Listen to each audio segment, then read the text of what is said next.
गुरुर्देवो महेश्वरः गुरुर्साक्षात् ब्रह्म तस्मै श्री गुरुवे नमः। ध्यानमूलं गुरुमूर्ति पूजामूलं गुरुपदं मंत्रमूलं गुरुर्वाक्यं मोक्षमूलं गुरुकृपा।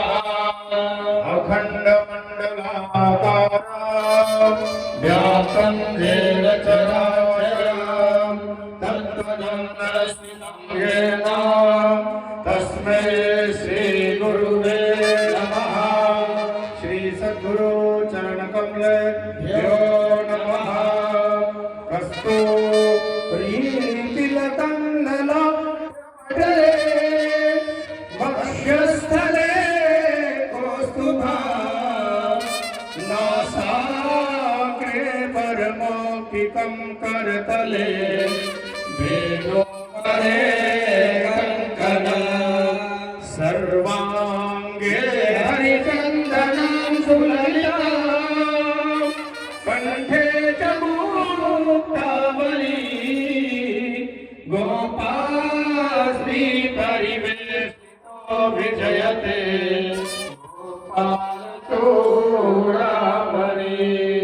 सच्चिदानन्द रूपाय विश्वोत्पत्त्यादिने तापत्रय विनाशाय श्रीकृष्णाय वयं नमः।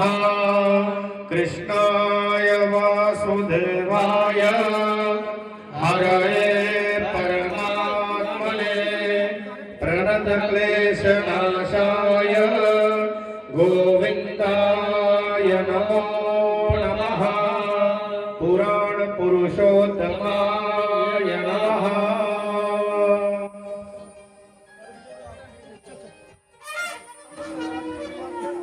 नमामि देवं करुणानिधानं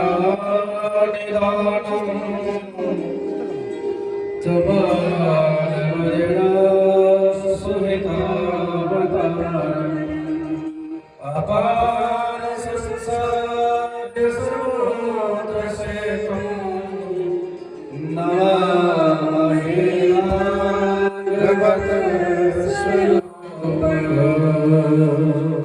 श्री भागवत भगवान की है आरती, पापियों को पाप से हटाती। श्री भागवत भगवान की है आरती, श्री भागवत भगवान की है आरती, पापियों को पाप से है तारती। श्री भागवत भगवान की है आरती, पापियों को पाप से है तारती। ये अमर ग्रंथ ये मुक्ति पंथ ये पंचम वेद निराला, नव ज्योति जगाने वाला। ये अमर ग्रंथ ये मुक्ति पंथ ये पंचम वेद निराला, नव ज्योति जगाने वाला।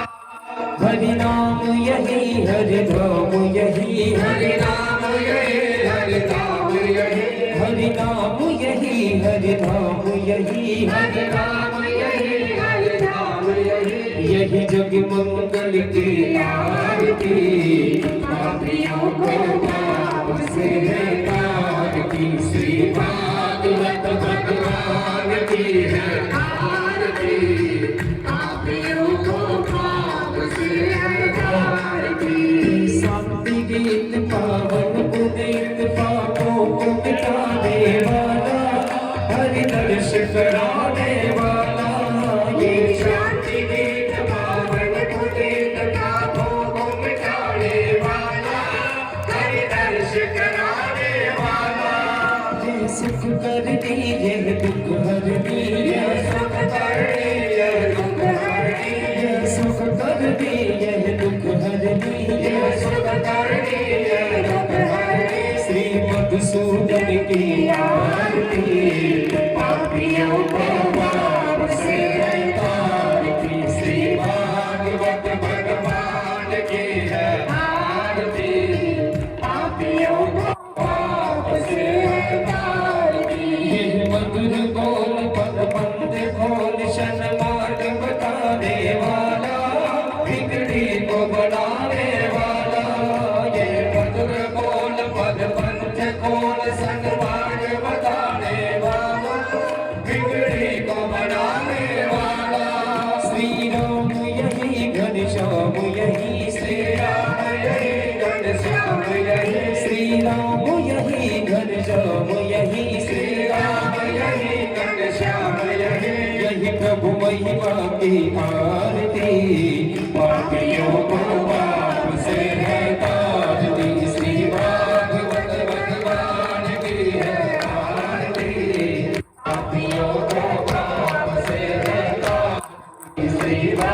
सचन्ता यत्र पूर्वे साध्याः सन्ति देवाः।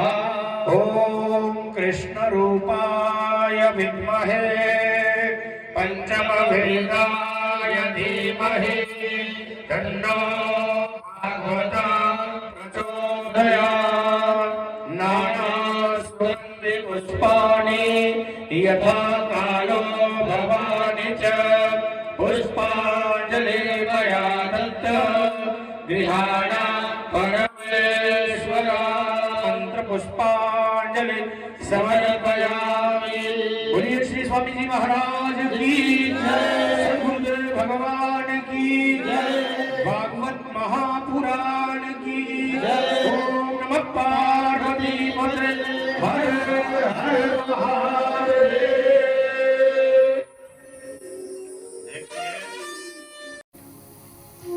कोरोना में सीखे ना सभी, टच नहीं होना चाहिए, ऐसे ढंग से बैठो। किसी को अच्छा लगता है, किसी को नहीं। माताएं इधर हो जाइए, थोड़ा इधर से उठ जाए माताएं। ए भाई, क्या खड़े सुनते हो तुम? माताएं इधर से थोड़ा उठ जाइए। नहीं, यहाँ तक बैठे रहिए। यहाँ तक बैठे रहने दो बस। इससे इधर इधर उधर देखो, उधर चलिए, थोड़े पीछे भी हो जाइए।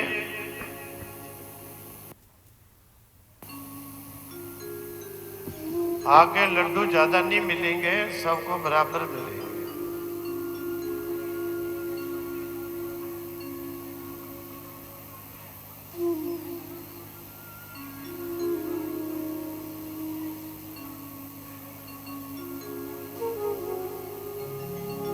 देखो उधर हो जाओ, थोड़े उधर हो जाओ, उधर हो जाओ, बहुत जगह है। देखो उधर कितनी जगह है।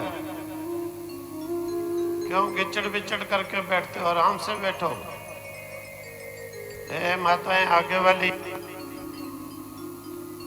वाली उठ जाओ। देखो उधर जगह है। एक बार समझ लो, ये आगे से उठ जाओ थोड़ी। देखो उधर कितनी जगह है। बीच में नहीं जाइए, बीच में मत जाइए किसी के। बीच एक बार सुन लीजिए, जो बीच में आए बीच में नहीं घुसना होता है। बाहर जगह खाली है ना, उधर बैठना होता है।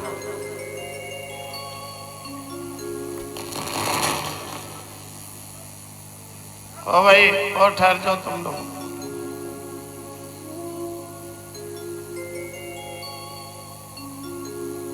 देखो बीच में घुसना नहीं होता है। जो पीछे आए लड़के पीछे खड़े रहो।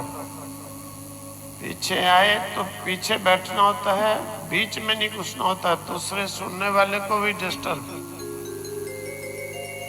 और सुनना देखो, सबको ऐसे नहीं रखता है भेड़ों की तरह से उचड़ करके।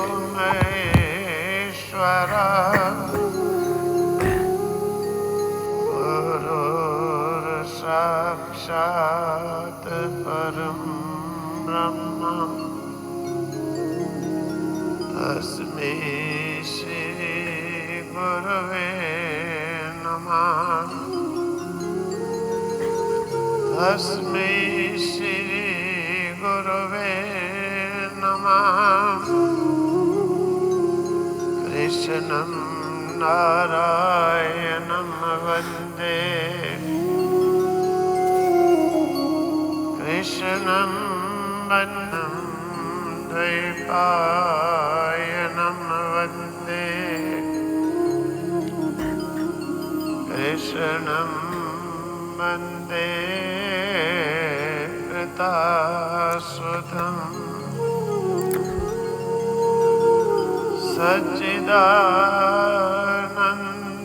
सच्चिदानन्दरूपाय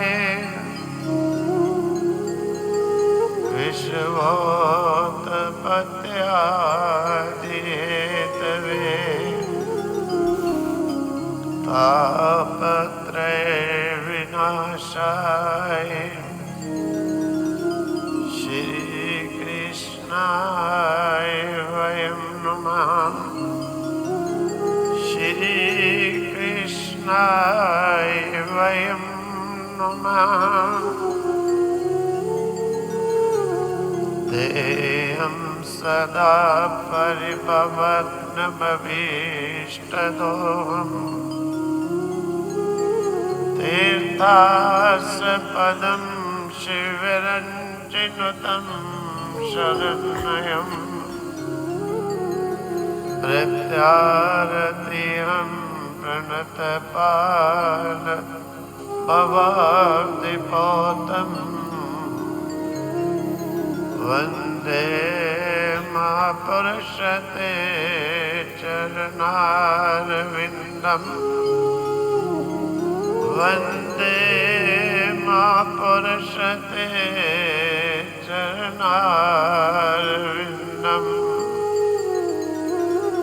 कृष्णाय वासुदेवाय हरे परमात्मने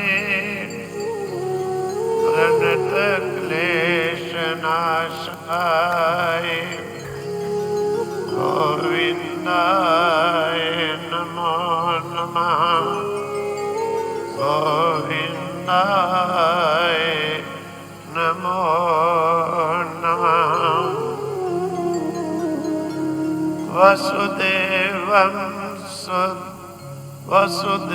वसुदेवसुतं देवं कंसचाणूरमर्दनं देवकी परमानन्दं कृष्णं वन्दे जगद्गुरुं कृष्णं वन्दे जगद्गुरुम् यत्र योगेश्वरा कृष्णो यत्र पार्थो धनुर्धरः तत्र श्रीर्विजयो भूतिः ध्रुवा नीतिर्मतिर्मम ध्रुवा नीतिर्मतिर्मम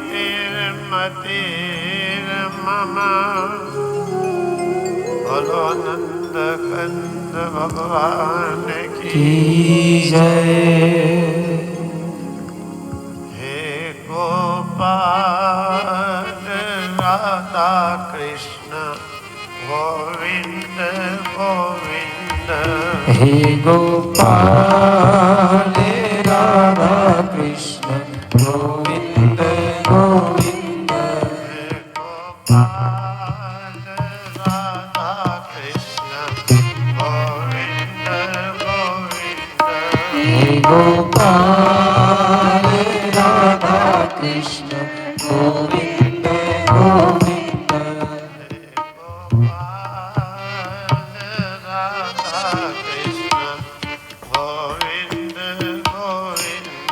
हे गोपाल राधा कृष्ण गोविंद गोविंद कृष्ण गोविंद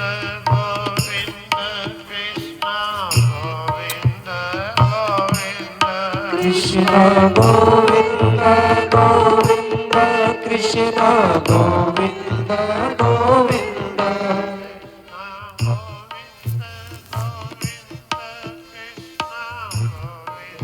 शुभारंभ हो रहा है क्योंकि जीवन में जो चार घड़ी परमात्मा परायण व्यतीत होती है वही जीवन के सार्थक पवित्र मोक्षदायिनी घड़ी कही जाती है। जीवन में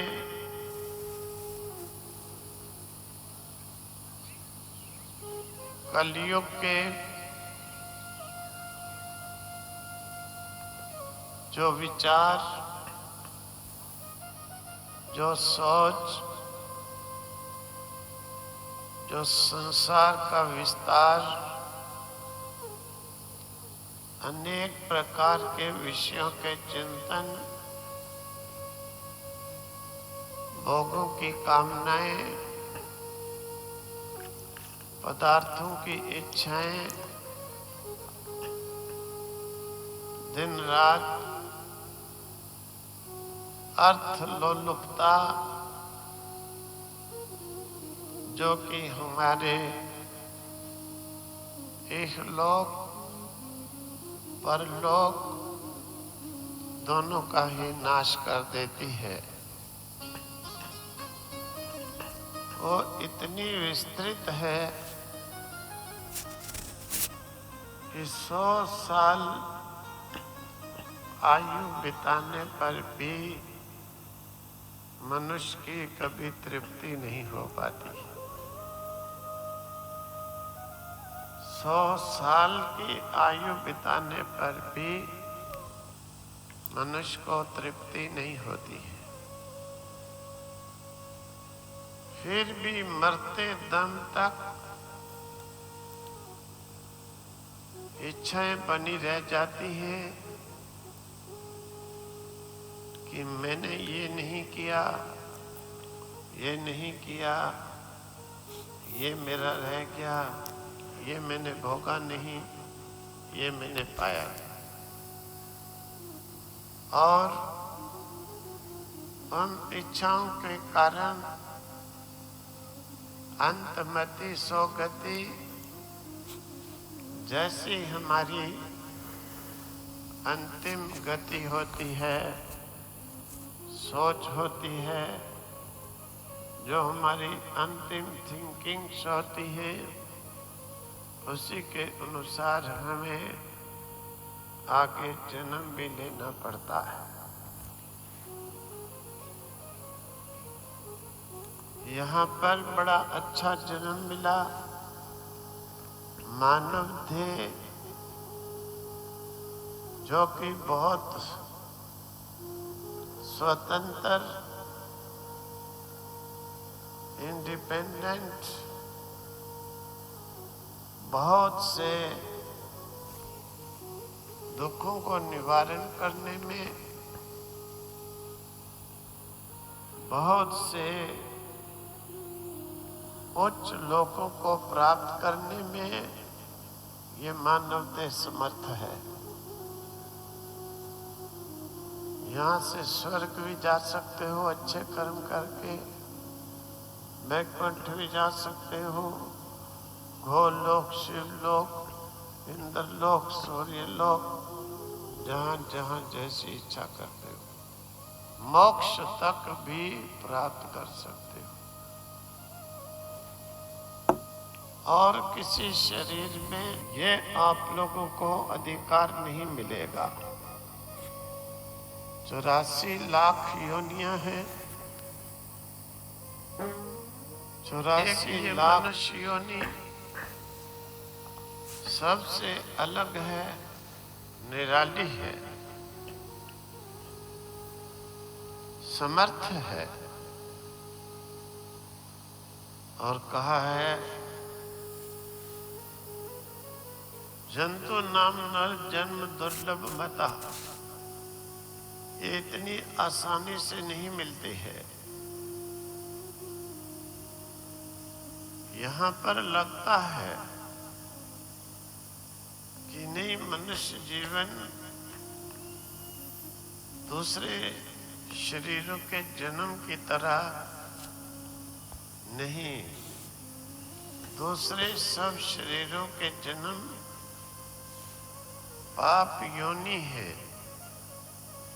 तुम पुण्य योनि हो, यानी तुम्हारे जन्म का कारण पुण्य है, उनके जन्म का कारण पाप है। पाप के कारण वो दुख ही दुख भोगते हैं, पुण्य के कारण तुम सुख भी भोगते हो। पशु पक्षी कोई सुखी नहीं, उसे पेट में दर्द होती है, जाकर के डॉक्टर के पास व्यक्त नहीं कर सकता, मेडिसिन नहीं ले सकता, उसे दर्द में ही रहना होगा। लेकिन आप लोगों को मनुष्य देह में इतना अधिकार है, इतने इंडिपेंडेंट हो, 2 मिनट में जाकर के मेडिसिन लोगे, अपने दुख को दूर कर लोगे। मनुष्य योनि को छोड़कर जितने भी शरीर हैं, सभी दुख भोगने के लिए उन जीवनों में दुख ही दुख, दुख ही दुख भोगा जाता है। उनसे बड़ा पशु आता है, छोटे को खा जाता है, मार लेता है। और बड़ा आता है, शेर इत्यादि, वो उनको भी खा जाता है। हमेशा डर बना रहता है, हमेशा डर। लेकिन मनुष्य देह में जीव को डर नहीं।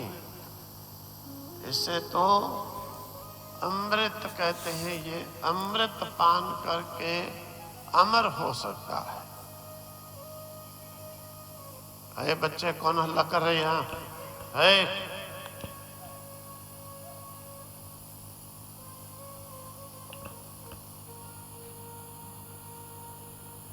अमर पान करके, अमृत पान करके अमर हो सकता है। हमारे देखो इसी प्रकार के मनुष्य देह में कितने महापुरुष हो गए, भगवत स्वरूप को प्राप्त हो गए। ये अधिकार है। लेकिन ये जन्म पाकर के भी अगर कोई व्यक्ति फिर अपने आगे के लिए,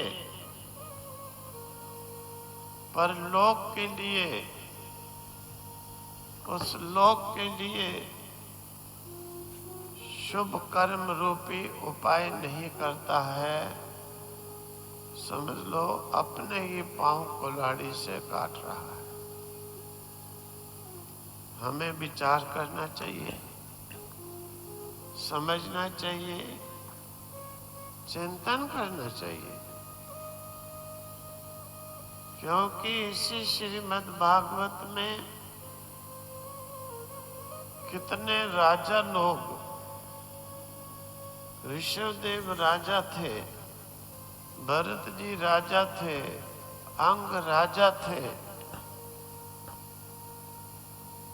कहावत होती है, अपनी बुद्धि काम ना करे, दूसरों को देख करके तो जीवन में पहचानना चाहिए, समझना जरूर चाहिए। ये राजा लोग थे, बड़े बड़े राज्यों के राजा थे। राजपाट त्याग करके वन में जाकर के तप करने लगे, भगवान का सिमरन करने लगे, परमात्मा परायण हो गए। क्यों हो गए? क्या इनके दिमाग नहीं था, बुद्धि कम थी? हम लोगों से ज्यादा बुद्धिमान, विद्वान। उन्होंने समझा कि इस संसार में सार नहीं है, इस संसार में सार नहीं है। सार है तो केवल परमात्मा के नाम में है। बोलो श्री कृष्ण चंद्र भगवान की जय। हे माताएं देखो, सुने नहीं है भाई, बीच में नहीं आके आना होता तो फिर भाई क्या करता है भाई? ये ठीक बात होती है बीच में कल बोलते हुए भी रोकते हैं? अभी सुने नहीं बैठे हुए कि सीधे होके बैठे हैं।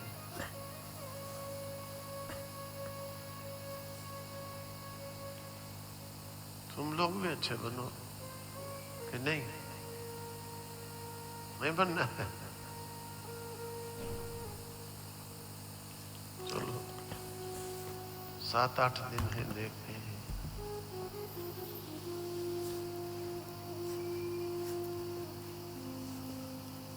अच्छे तो बना के जाएंगे हम लोग, बेकार तो आए हैं। कथा सत्संग ये खिलौना नहीं, ये कोई नाटक नहीं, ज्ञान है, ब्रह्म विद्या है। पवित्र भाव से सुनो,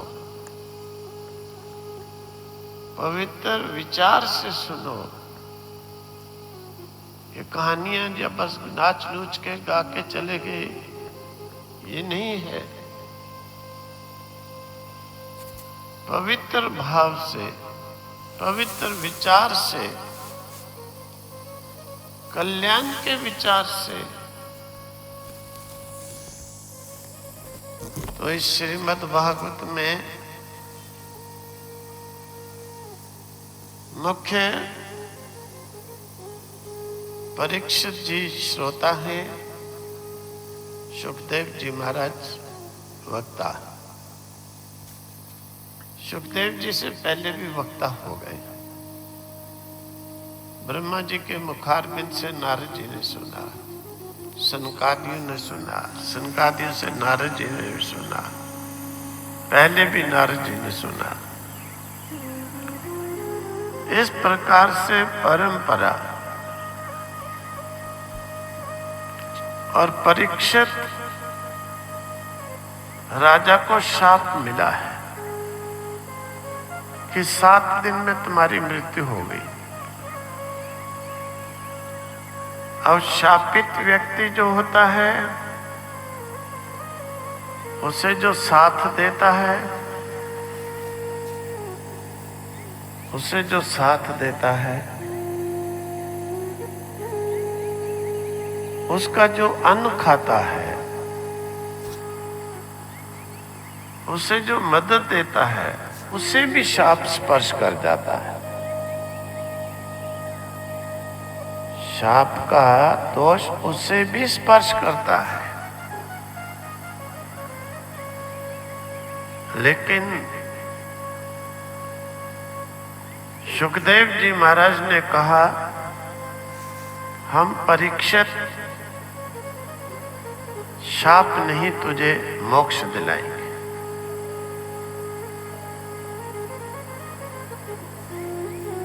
सभी ऋषि बड़े आश्चर्यचकित हो जाते हैं। शापित व्यक्ति को छूने से भी दूषित हो जाता है, शापित हो जाता है। सुखदेव जी महाराज कैसे कहते हैं? यदुवंशियों को शाप मिला, भगवान कृष्ण भी थे, लेकिन शाप को किसी ने नहीं हटाया, कोई नहीं उसको हटा सका। सारे यदुवंश को शाप ने मार ही डाला, सारा यदुवंश खत्म कर डाला। लेकिन यहां पर सुखदेव जी महाराज कहते हैं, नहीं, परीक्षित हम मोक्ष दिलाएंगे, परीक्षित हम मोक्ष दिलाएंगे। तो भाई सुखदेव जी महाराज को शाप क्यों नहीं स्पर्श करेगा? क्योंकि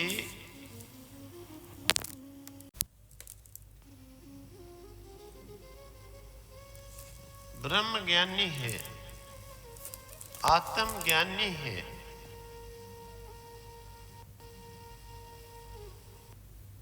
ब्रह्मोपासक है।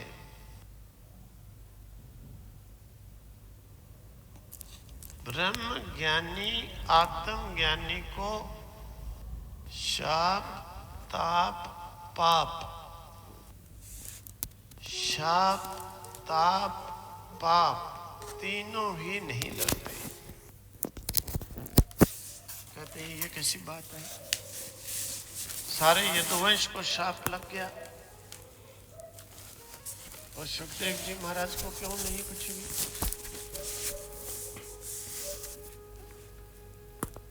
देखो भगवान श्री कृष्ण माता देवकी और वसुदेव जी को कहते हैं, माता जी मेरे प्रति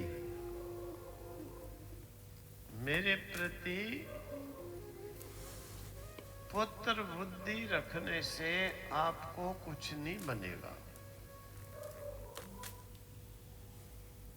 भले ही मैं अवतारी हूं, अगर आप मेरे प्रति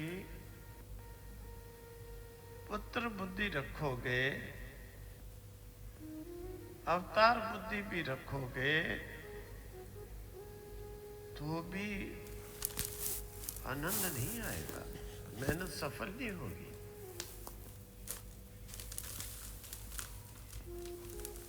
तो भाई क्या रखना चाहिए? मैंने इसीलिए आप लोगों को विष्णु चतुर्भुज स्वरूप दिखाया। मेरे प्रति ब्रह्म बुद्धि रखनी चाहिए। जो मेरे प्रति ब्रह्म बुद्धि रखते हैं वो ही सफल हैं, वो सफल हैं, उनका कल्याण होगा ही होगा। निश्चित मोक्ष को प्राप्त होंगे, नाना प्रकार के नरकों की यातनाएं नहीं भोगेंगे।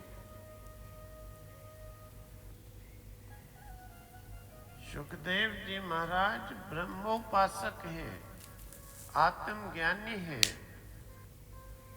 आत्मा पर कहते हैं ना तो आत्मा को किसी का शाप लगे, न ताप न पाप।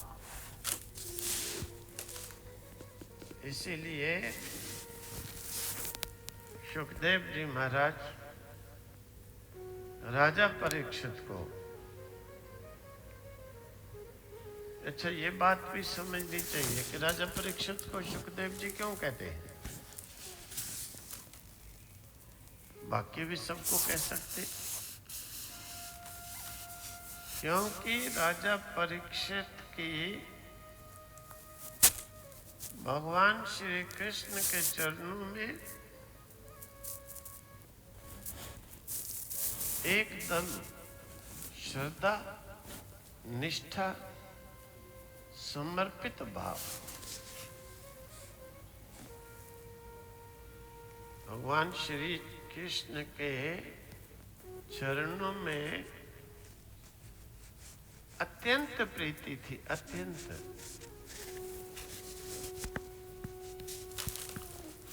उस प्रीति को देखकर उस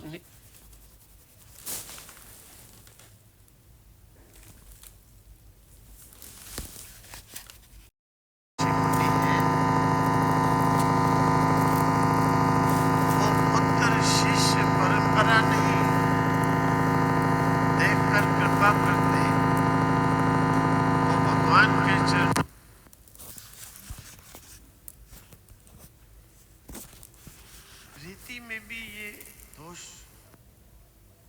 आ जाते हैं। किसके कारण? भगवान इसीलिए कहते हैं कि भाई देखो, मेरी पूजा पाठ मेरे चरणों में, मेरी शरण में आते हो,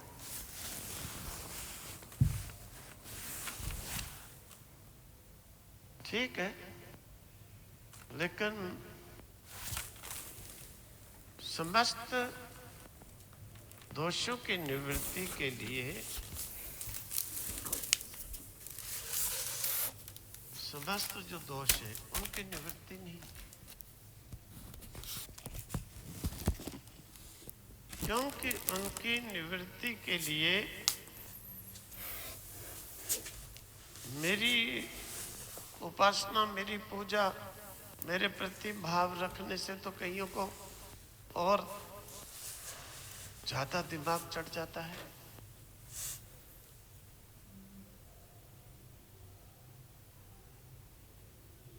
एक दो माला फेर लेंगे, कोई आएगा थोड़ा सा कुछ बोलेगा,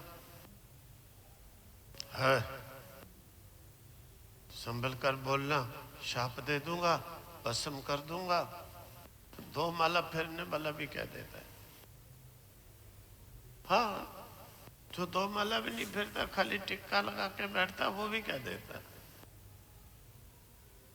भगवान भी कहते हैं कि देखो, मेरी आराधना से तो ये और बढ़ जाता है।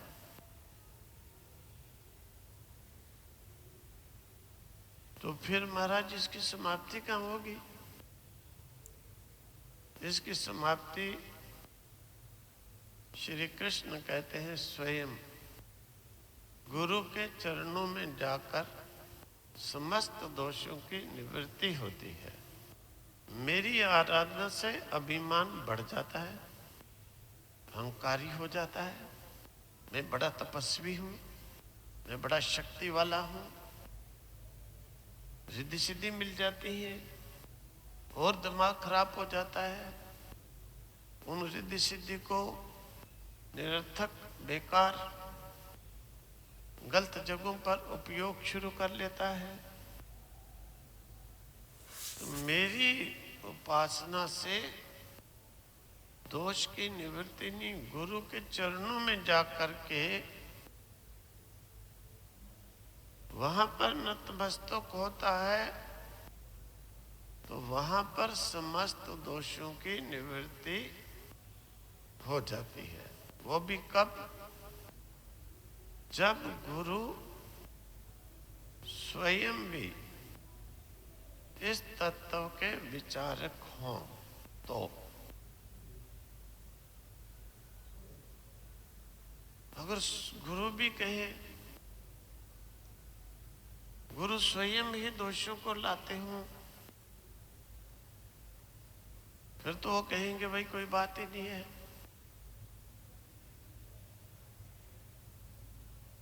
वो तो कहेंगे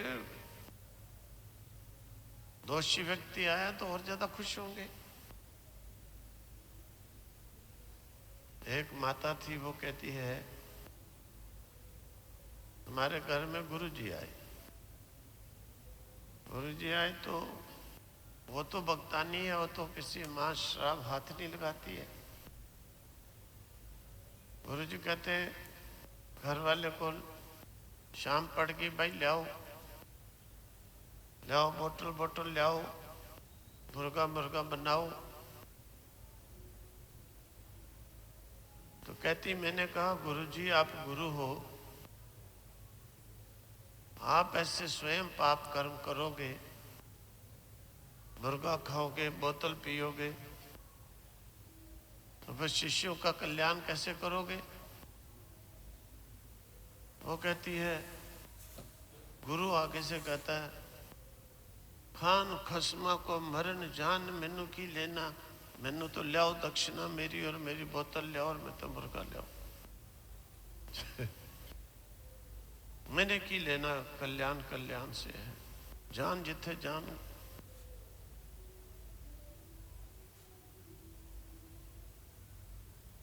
गुरु जी कहते हैं जाए जा जाता है, नरक जाए कहीं जाए, मेरी दक्षिणा लाओ, मेरे को बोतल लाओ, मुर्गा खिलाओ।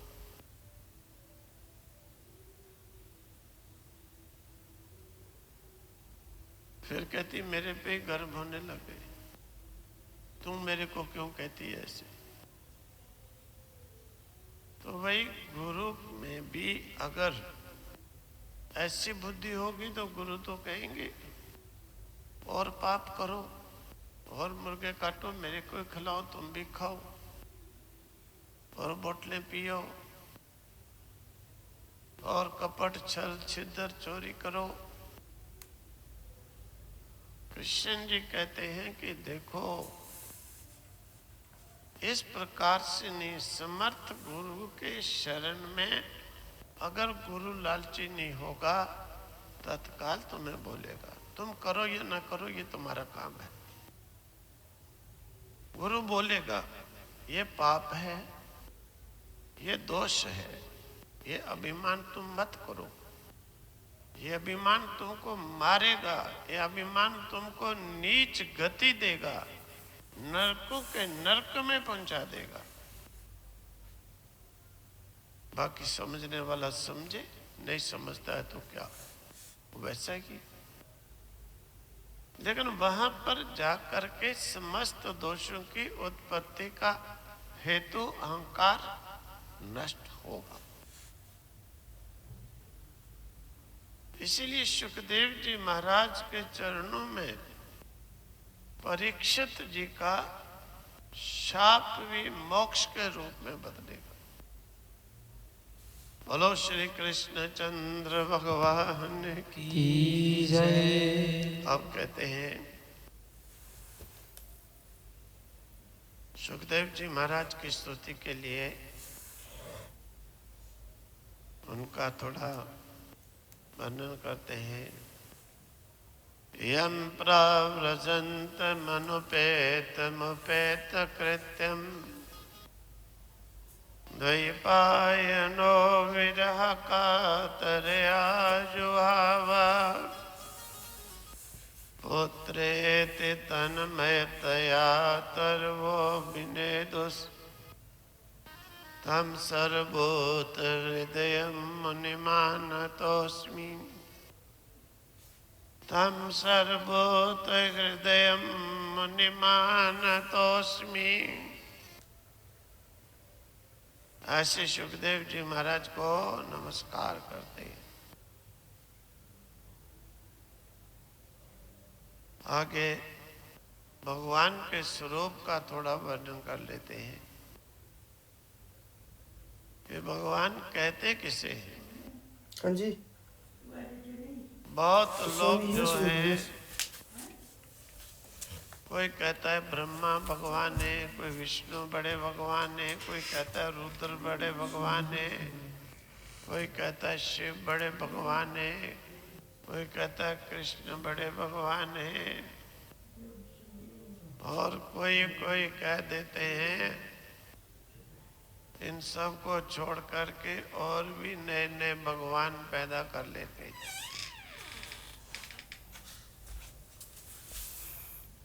तो देखो कोई देवी को बड़ा भगवान कह देता है। ईश्वर एक है, फिर भी इस प्रकार के भ्रांतियां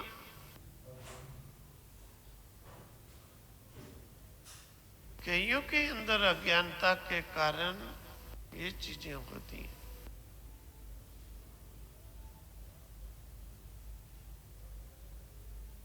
कई तो प्रेतों को ही पूजते हैं, कई भूतों को पूजते हैं।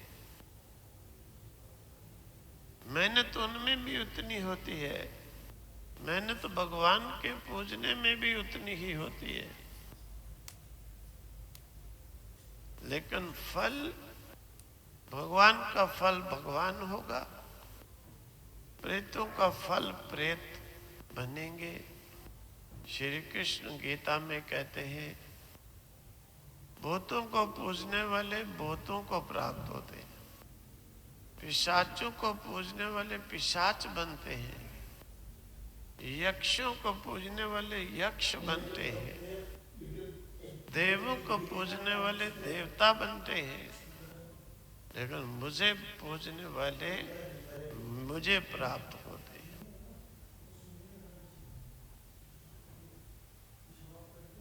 मुझे पूजने वाले मुझे प्राप्त होते हैं। मेरे लोक को छोड़कर जितने भी लोग हैं सब पुनरावर्ती है, जन्म मरने वाले हैं, दुखों सुखों वाले हैं, लेकिन मेरा जो लोक है वो इन सब से रहित है, वो पुनरागमन वाला नहीं है, उसमें मरण जन्म नहीं, आना जाना नहीं, दुख सुख नहीं।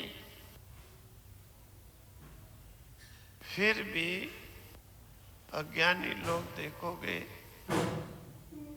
जहाँ कुछ फल नहीं मिलना वो करेंगे, जहाँ पर संपूर्ण फल मिलना उसे नहीं करेंगे। कारण कि भगवान के स्वरूप की पहचान नहीं है। थोड़ा संक्षेप से यहाँ पर बता देते हैं। श्रीमद् भागवत में प्रारंभ में रखा है, भगवान के स्वरूप को वर्णन किया गया है। सच्चिदानंद रूपाय विश्वोत्पत्त्यादि हेतवे तापत्रय विनाशाय श्री कृष्णाय वयं नमः। देखो, भगवान की हम मूर्तियों को पूजते हैं, फोटोओं को भी पूजते हैं, भगवान के तीर्थ स्थानों को भी पूजते हैं, भगवान के तीर्थ स्थानों को भी पूजते हैं, भगवान के मंत्रों को भी पूजते हैं। लेकिन ये भगवान के हैं। मूर्ति भगवान की है, फोटो भगवान का है, तीर्थ भगवान का है।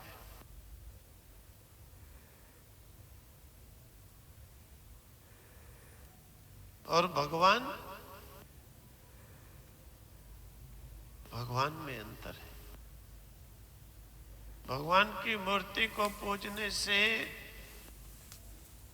भगवान कहते हैं मेरी प्रतिमा के दर्शन करो, वस्तुओं के द्वारा पूजा करो, तुम्हें ये फल मिलेगा, ये फल मिलेगा, ये फल मिलेगा।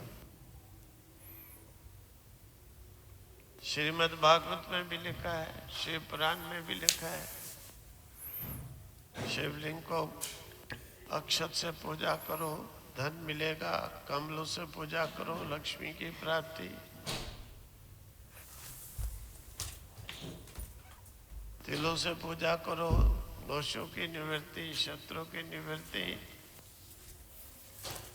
घृत से अभिषेक करके पूजा करो, वंश की वृद्धि, तुलसी से पूजा करो, मोक्ष, गंगा जल से पूजा करो, मोक्ष।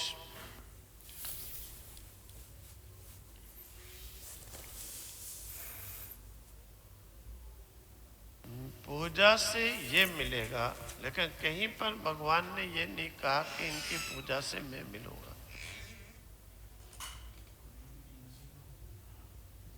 क्योंकि भगवान की प्राप्ति की ये नहीं है पूजा।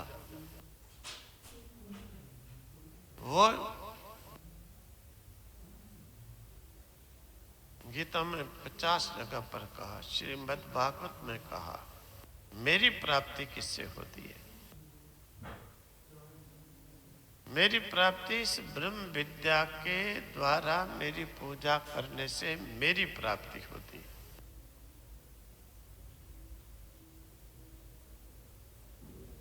वो ब्रह्म विद्या है क्या? जो भगवान की पूजा की सामग्री है। ब्रह्म परक परमात्मा के स्वरूप का विवेचन ही ब्रह्म विद्या है। ये साक्षात भगवान की पूजा की सामग्री होती है। लोग लगे रहते हैं, मेहनत भी करते हैं, पाते भी कुछ नहीं है, क्योंकि मानते भी नहीं।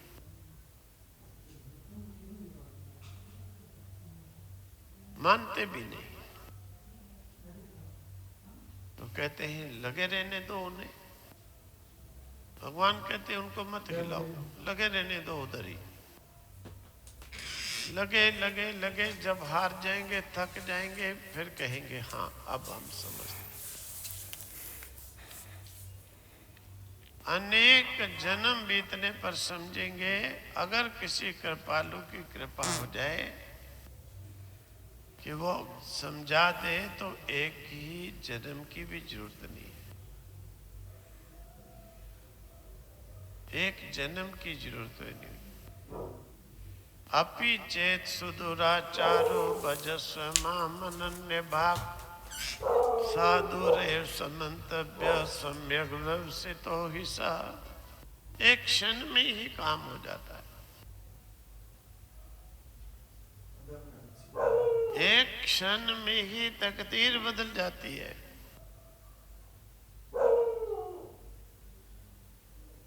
लेकिन कब होगी? जब विचार ऐसा हो, जिज्ञासु बनकर। तो भगवान का स्वरूप कहते हैं, भगवान की मूर्तियां तो आप लोग बहुत देखते हो, भगवान के फोटो भी आप लोग देखते हो, भगवान के तीर्थ भी देखते हो। श्री कृष्ण के तीर्थ हो गए वृंदावन, द्वारका, शिव के तीर्थ हो गए काशी, अमरनाथ, उधर बूढ़ा अमरनाथ, उज्जैन, त्र्यंबक, ये भगवान के तीर्थ भी आप लोग देख लेते हो। भगवान की मूर्तियां भी बहुत देख लेते हो, मंदिर भी बहुत देख लेते हो। लेकिन भगवान को कोई पूछे कि भगवान को भाई देखा है, भगवान को देखा है, तो ये बहुत लाखों में एक कोई श्रद्धालु जिस पर कोई गुरु की कृपा होगी, लाखों में एक होता है। इसीलिए भगवान गीता में कहते हैं सहस्रेशो मनुष्येशो यतते सिद्धे यततामपि कश्चिन माम वेति तत्वतः। हजारों मनुष्यों में कोई एक होता है जो भक्ति करने के लिए निकलता है। फिर हजारों भक्ति करने वालों में भी कोई एक है जो मेरे पास पहुंचता है। ये भगवान स्वयं कहते हैं। वही जो माम वेति तत्वता, तत्व से मुझे जानता है, वही मेरे पास पहुंचता है। श्री कृष्ण चंद्र भगवान की जय। सच्चिदानंद रूपाय विश्वोत्पत्त्यादि हेतवे तापत्रय विनाशाय श्री कृष्णाय वयं नमः।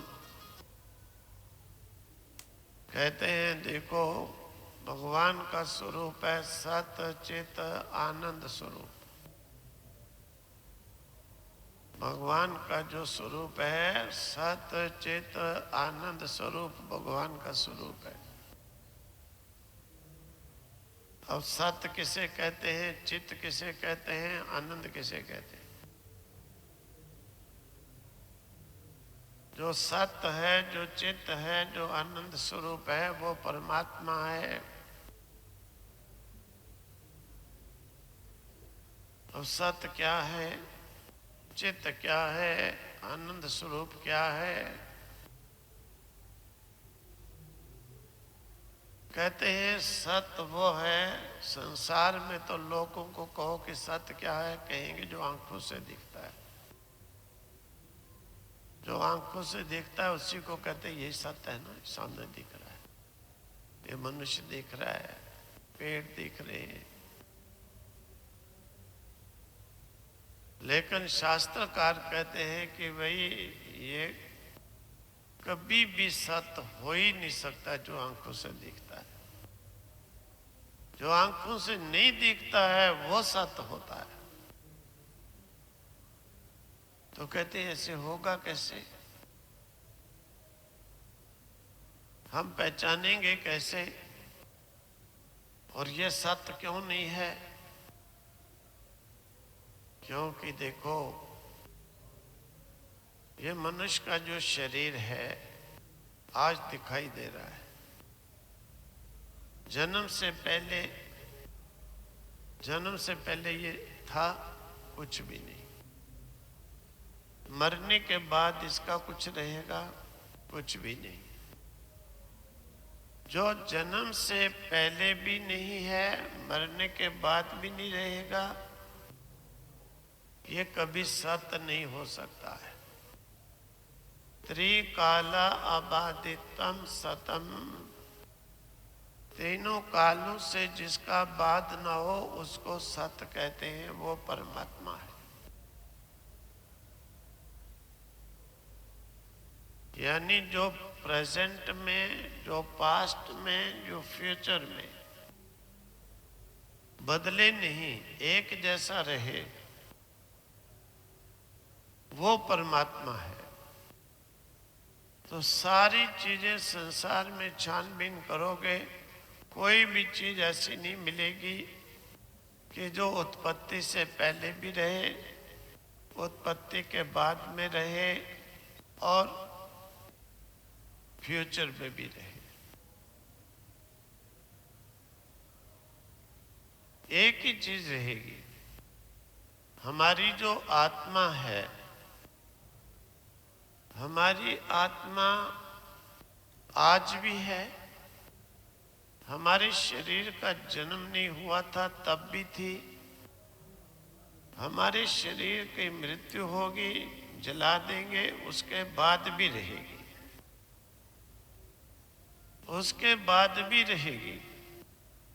आत्मा पास्ट में भी थी, प्रेजेंट में भी है, फ्यूचर में भी रहेगी। शरीर प्रेजेंट में है, फ्यूचर में नहीं, पास्ट में भी नहीं। इसीलिए आत्मा परमात्मा है। आत्मा को परमात्मा मानो, सही परमात्मा को मानने वाले हो। भगवान श्री कृष्ण इस श्रीमद् भागवत में एक जगह नहीं 50 जगह पर कहते हैं। गीता जी में अर्जुन को एक बार नहीं 10 बार कहा। उद्धव जी मैं आत्मा के रूप में सबके अंदर विराजमान हूं, वहां पर मुझे पहचानो, वहां पर मेरी पूजा करो, मुझे मानो।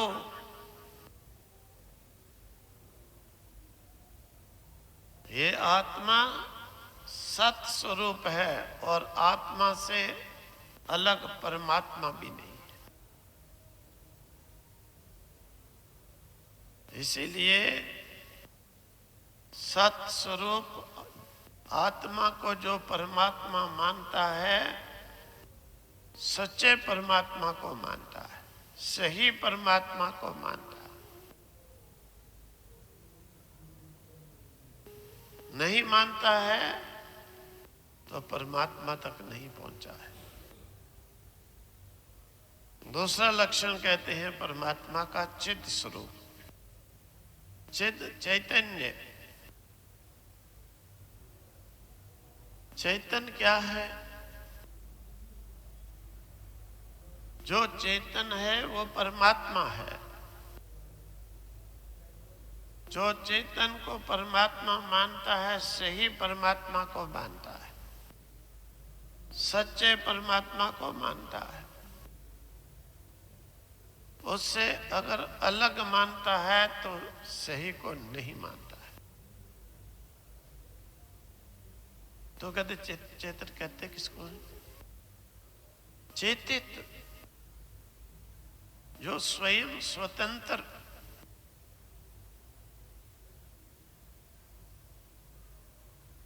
जैसे जो स्वयं प्रकाशवान दीपक होता है। दीपक प्रकाश करता है, लेकिन कब करता है? दीपक प्रकाश तब करता है कि जब हम उसमें तेल डालेंगे, बत्ती डालेंगे, जलाएंगे, तब दीपक प्रकाश करेगा। मतलब कि दीपक प्रकाश करने में डिपेंड है किसी के ऊपर। तेल पे, बत्ती पे तेल नहीं होगा तो दीपक प्रकाश नहीं करेगा। और ऐसा चीज हो जो किसी पर डिपेंड ना हो और सब उस पर डिपेंड हो, उसे कह देते हैं चित्त। वो भी सारी दुनिया में आपको और कोई चीज नहीं मिलेगी, केवल हमारा आत्मा ऐसा है, इस पर सब डिपेंड है। आत्मा पर सब डिपेंड है। आप लोग जीवित हो, आत्मा निकल जाए तो कोई जीवित नहीं रहेगा। आत्मा निकल गई तो कोई जीवित नहीं रहेगा। सब आत्मा पर डिपेंड है, लेकिन आत्मा किसी पर डिपेंड नहीं है। तुम्हारा शरीर रहे या नहीं रहे, आत्मा फिर भी रहेगा। नहीं शरीर रहेगा तो भी आत्मा रहेगा। इसीलिए आत्मा चित्त स्वरूप है, सत्य चित्त। और तीसरा लक्षण आ जाता है परमात्मा का आनंद स्वरूप। परमात्मा आनंद स्वरूप भी है। ये जितना आनंद, जितनी प्रतीति होती है सुख की, ये केवल आत्मा की ही होती है। लोगों को लगता है नहीं, अज्ञानता के अंदर, भ्रांति के अंदर ऐसा लगता है।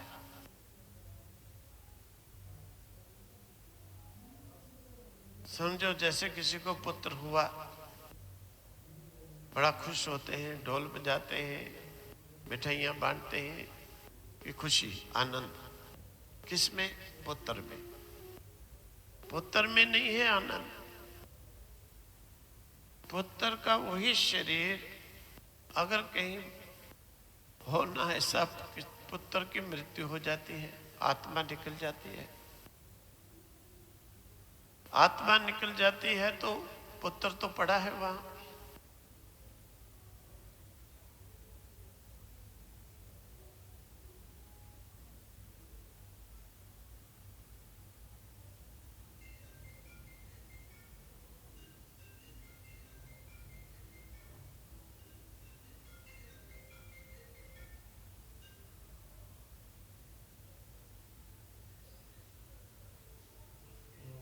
इसका मतलब भी यही है कि आनंद स्वरूप उसके अंदर आत्मा था, शरीर नहीं है। इसीलिए आनंद स्वरूप, चित्त स्वरूप, सत स्वरूप, ये परमात्मा का स्वरूप है। बोलो श्री कृष्ण चंद्र भगवान की जय। अब सत चित आनंद स्वरूप, ये परमात्मा का स्वरूप श्रीमद् भागवत में प्रारंभ में वर्णन कर लिया गया है। अब जो परमात्मा का प्रेमी होगा, जो परमात्मा का जिज्ञासु होगा, जो परमात्मा का प्रिय भक्त होगा, वो परमात्मा को चाहेगा। जो परमात्मा का प्रेमी नहीं है, परमात्मा को चाहता ही नहीं है, फिर वो परमात्मा को छोड़कर दूसरे नकली परमात्मा को मानेगा। फिर इसीलिए कहते हैं अपने अंदर सत्य चित्त आनंद स्वरूप उन श्री कन्हैया जी को समझकर आत्मा के स्वरूप में इस श्रीमद् भागवत का श्रवण करो। आपको श्रवण का आनंद भी आए, फल भी मिले, लाभ भी हो। बोलो श्री कृष्ण चंद्र भगवान की जय। आगे प्रसंग आता है। ऋषियों ने सूत जी महाराज से कहा, महाराज कलयुग के अंदर, सतयुग त्रेता द्वापर में तो ना मोबाइल थे, ना पिक्चरें चलती थी, ना इतने फैशन थे, ना इतने और सामग्रियां थी सुख की। इसीलिए लोग अपना माला फेरते, ध्यान करते, भजन करते, तो भगवत प्राप्ति हो जाती थी। लेकिन महाराज आने वाले कलयुग में इतनी चीजें होंगी कि व्यक्ति को 2-5 मिनट भी नहीं मिलेंगे। कईयों को हम कहते हैं 5 मिनट ही सही, एक बार सच्चे दिल से अपने अंदर ही जाओ भी नहीं, आओ भी नहीं, बोलो भी नहीं, सुनो भी नहीं, केवल अपने अंदर ही एक बार परमात्मा को एक्सेप्ट कर लिया करो जीवन में। 5 मिनट भी नहीं, 5 मिनट भी नहीं। ये क्या जीवन, और वो क्या जीवन था कि जिस जीवन में हजारों साल तप होता था। तो ऋषियों ने कहा महाराज क्या होगा, भक्त लोगों का क्या होगा।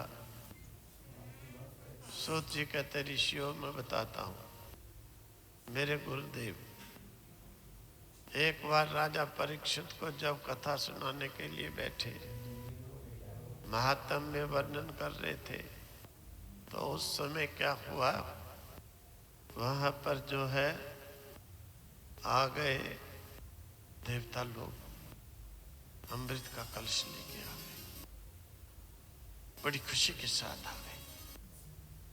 आकर के सुखदेव जी महाराज से हाथ जोड़ करके कहते, महाराज ऐसा कीजिए। परीक्षिते कथाम वक्तुम सभाया संस्थिते शुके।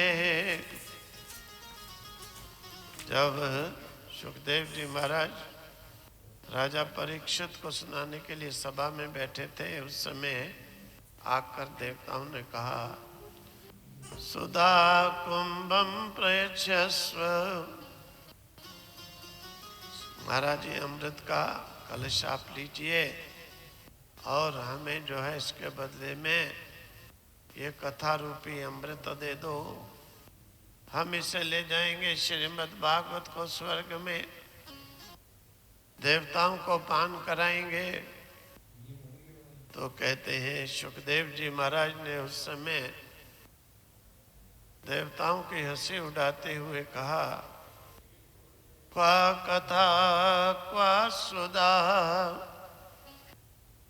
अरे देवताओं, कहां पर कथा, कहां पर तुम्हारा अमृत। ये कभी अदला बदली हो सकती है? मतलब किसी चीज की कीमत है 1 करोड़ रुपया, एक चीज की कीमत है 1 रुपया, किसी को कहो कि बदल दो तो वो कभी बदलेगा? हंसी उड़ाएगा उसकी, क्या मूर्ख है। 1 करोड़ की चीज के साथ 1 रुपए की चीज बदल जाती है। इसलिए देवताओं तुम्हारा अमृत कांच के तुल्य है। क्यों? ये केवल एक ही बात है कि मरने नहीं देगा, बस सुख तो दे नहीं सकता है।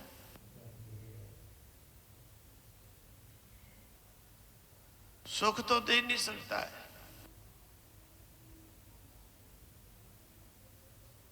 अब लोगों को कहो कि भाई यहां ऐसी चीज बट रही है, मरोगे नहीं।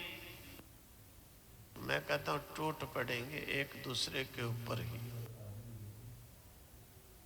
ऊपर गिर गिर के धक्के दे के मर जाएंगे हजारों। लेकिन दिमाग नहीं है कि मरेंगे नहीं तो क्या हमें सुख मिलेगा। देखो अभी 80, 70, 80, 90 साल वाले कोई पुरुष माताएं कितना दुख होता है। चला नहीं जाता है, बोला नहीं जाता है, देखा नहीं जाता है, खाया नहीं जाता है, हर समय शरीर दर्दें करता है। कितना दुख है। 80-90 साल में इतना दुख है, तो अगर 1000 साल की उम्र मिल जाए तो तुम कितने दुखी होगे।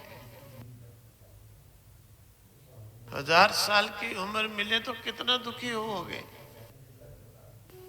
लेकिन कैसी बेवकूफी दिमाग में छाई है कि कोई कहे मरोगे नहीं, दवाई मिल रही है, तो दुनिया टूट पड़ेगी।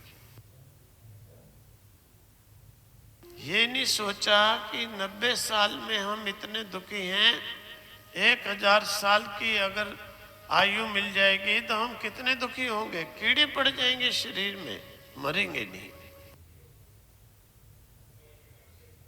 बुद्धि विवेक नहीं है, विचार नहीं है,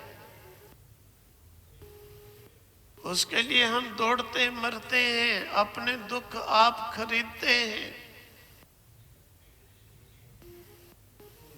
अपने दुखों को खरीदने के लिए दौड़ते हैं, मरते हैं, पैसा खर्चते हैं, लेकिन सुख के लिए न दौड़े, न पैसा खर्चे, न मरे। सोचो, देखो सामने तुम्हारे बात है, कुछ छिपी नहीं है। 80-90 साल वाला कितना दुखी है। मैं कईयों के घर जाता हूँ, ले जाते हैं तो बुढ़े पड़े होते हैं, हाथ जोड़ते हैं, क्या भाई किसी तरह प्राण निकल जाए। अभी इतने दुखी हो, 1000 साल की उम्र मिले तो कितने दुखी। देवताओं, तुम्हारा अमृत सुख देने वाला नहीं है, ये तो अज्ञानी मूर्ख ही तुम्हारे अमृत की अभिलाषा करते हैं। ये तो मूर्ख अज्ञानी ही तुम्हारे अमृत की ओर दौड़ते हैं। सच्चा ज्ञानी जो होता है वो कभी भी इस अमृत का पान नहीं करता है, वो परमात्मा के कथा अमृत का पान करता है। बोलो श्री कृष्ण चंद्र भगवान की जय। तो सुखदेव जी महाराज ने देवताओं को वापस लौटा दिया और सूत जी कहते, ऋषियों, ये श्रीमद् भागवत कथा अमृत है। ये कलयुग में ये सबको सुख प्रदान करेगा। आगे प्रसंग आता है, नारद जी महाराज विचरण करते करते एक बार उन्होंने सोचा पृथ्वी लोक के ऊपर चलता हूँ। क्यों? क्योंकि वहाँ पर भगवान के चरण पड़े हैं और भूमि बड़ी पवित्र है, तीर्थ बड़े पवित्र हैं, आनंद पान करेंगे वहाँ का। तो नारद जी कहते हैं, आए, आकर के देखा, बड़े दुखी हो गए। बड़े दुखी होकर के चल रहे थे, तो एक दिन चलते चलते कहते हैं, एकदा ही विशालायाम चत्वारा ऋषयो अमलाः सत्संगार्थम समायाता ददृशुष तत्र नारदम। सनकादि चारों ऋषि एक बार सत्संग के लिए कहीं पर विराजमान थे। उन्होंने नारद जी महाराज को देखा। ऋषियों ने पूछा, कथमन ब्रह्मणदीन मुखा कुतश्चिंता अतुरो भवान त्वरितं गम्यते कुतम कुतश्च आगमनम तव। उन्होंने कहा, महाराज ऋषि जी, आप क्यों उदास हो? अरे घर पर छोड़ा, सन्यासी बने फिर दुखी। क्या दुख के लिए कोई घर बार छोड़ता है? क्यों दुखी? अरे दुख तो मिलता है घर वालों से, घर वालों से दुख मिलता है। दुखी तो वो होते हैं जिनके घर वाले होते हैं, घर वालियां होती हैं। नहीं है? इनकी घर वालियां हैं, सुखी है कोई?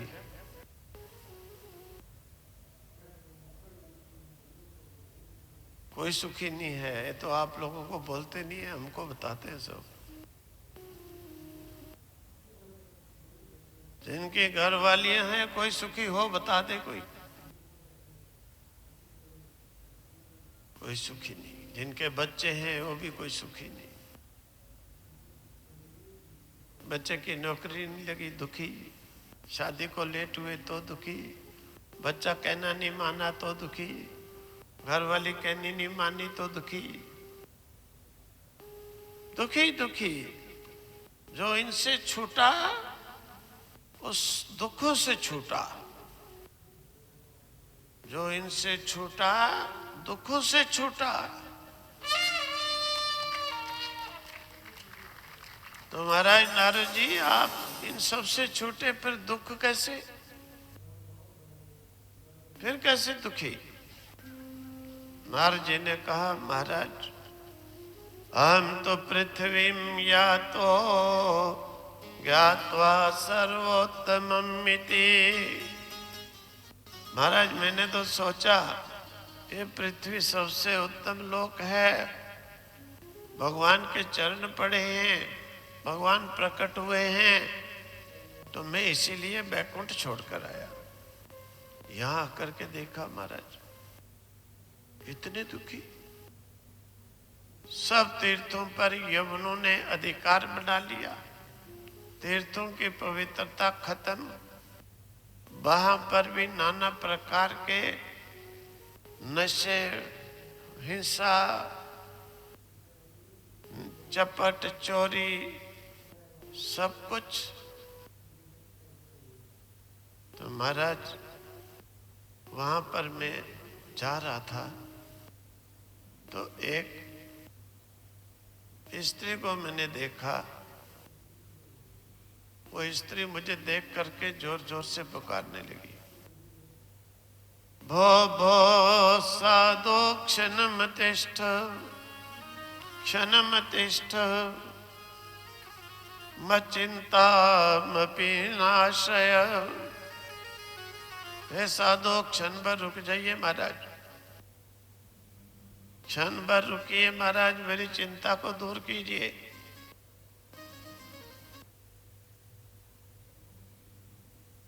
तो मैंने देखा महाराज उसके आगे दो बुढ़े बेहोश पड़े और हजारों स्त्रियां उससे सांत्वना दे रही, कोई पंखा झूल रही।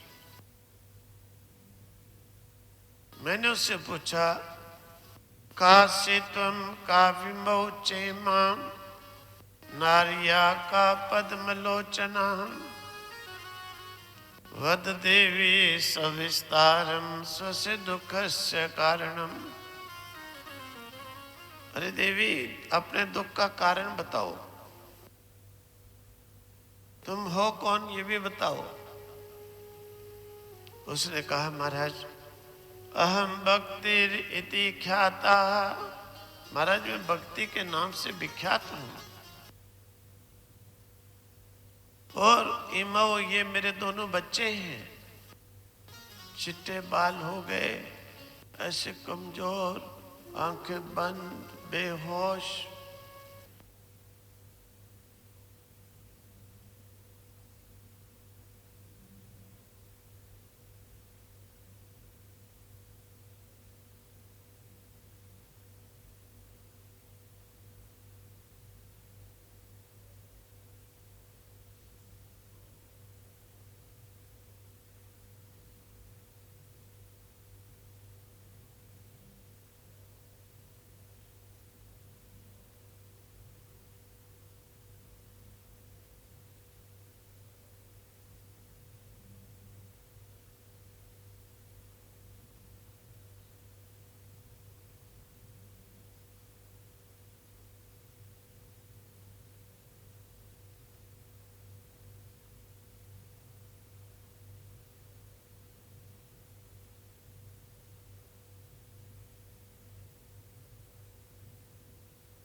विठल विठल विठल विठल विठल विठल गाते रहे, मैं वहां भी ठीक रही। लेकिन गुर्जरे जीर्णताम गता, गुजरात में जब मैं गई वहां पर मेरे ग्राहक नहीं रहे, मुझे बुढ़ापे ने घेर लिया, मुझे बुढ़ापे ने घेर लिया। और महाराज फिर क्या हुआ, मैं बड़ी दुखी नहीं हो गई, दुखी नहीं हो गई। मुझे किसी ने कहा, अरे भक्ति तुम क्यों दुखी नहीं हो रही हो, तुम तो भगवान को बड़ी प्यारी हो।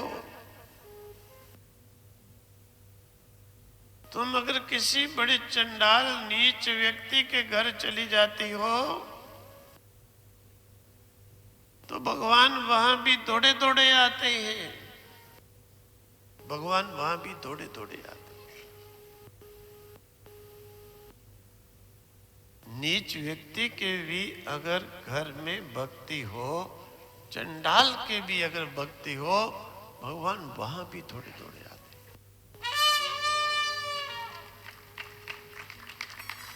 तुम इतनी दुखी नहीं क्यों हो?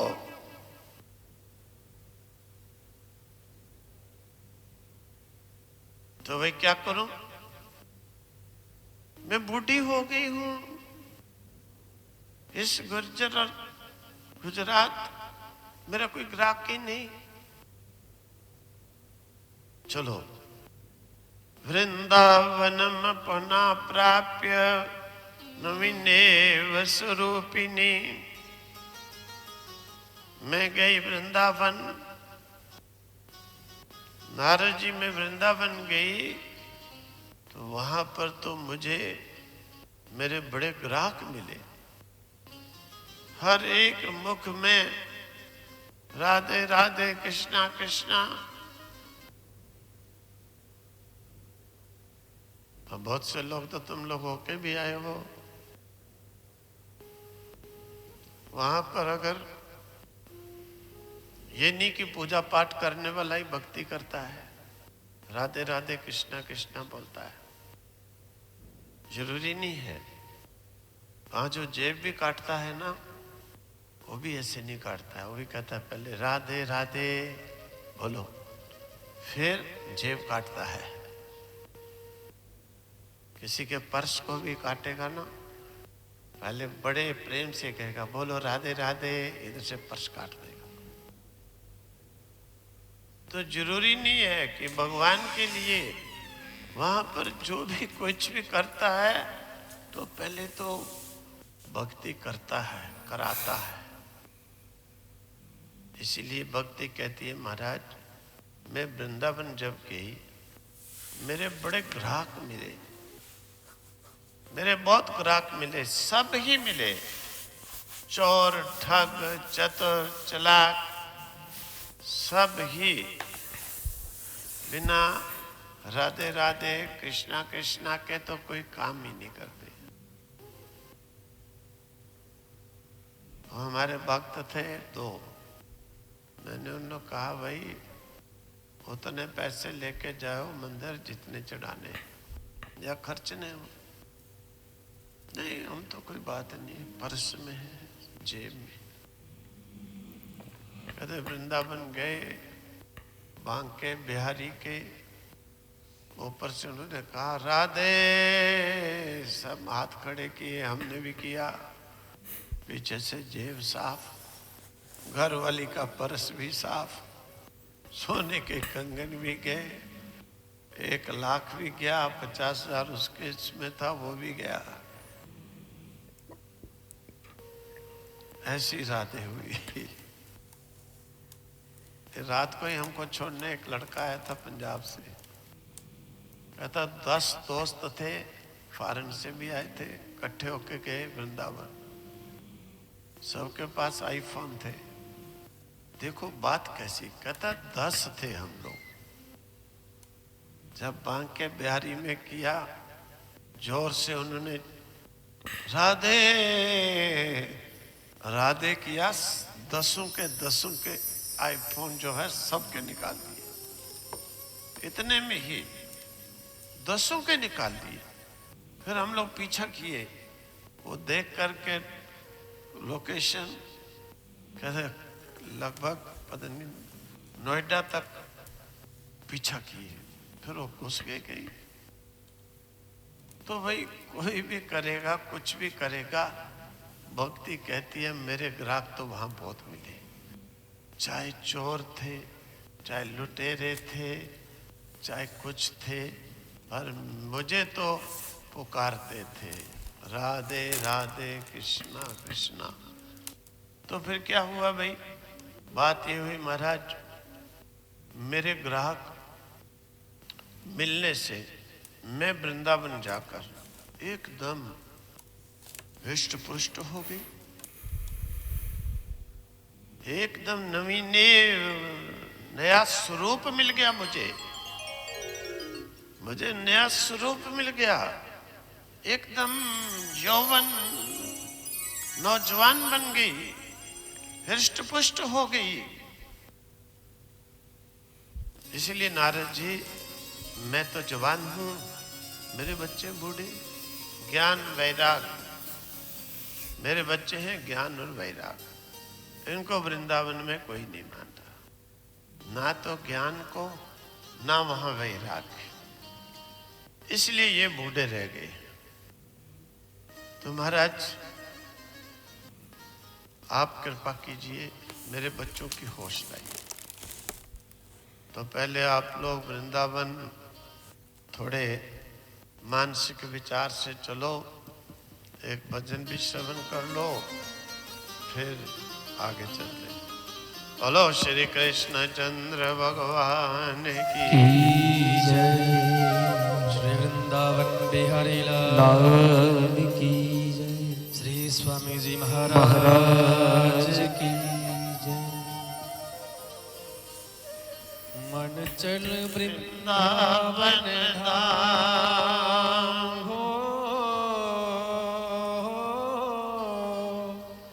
मन चल वृंदावन धाम रटेंगे, राधे राधे नाम लेंगे, कुंज बिहारी छोड़ के कांवरकारी, मिलेंगे कुंज बिहारी छोड़ के कांवरकारी। मन चल वृंदावन धाम हो, मन चल वृंदावन धाम रटेंगे, राधे राधे नाम मिलेंगे, कुंज बिहारी छोड़ के कांवरकारी, मिलेंगे कुंज बिहारी छोड़ के कांवरकारी। मन चल वृंदावन धाम ओ, जय हो।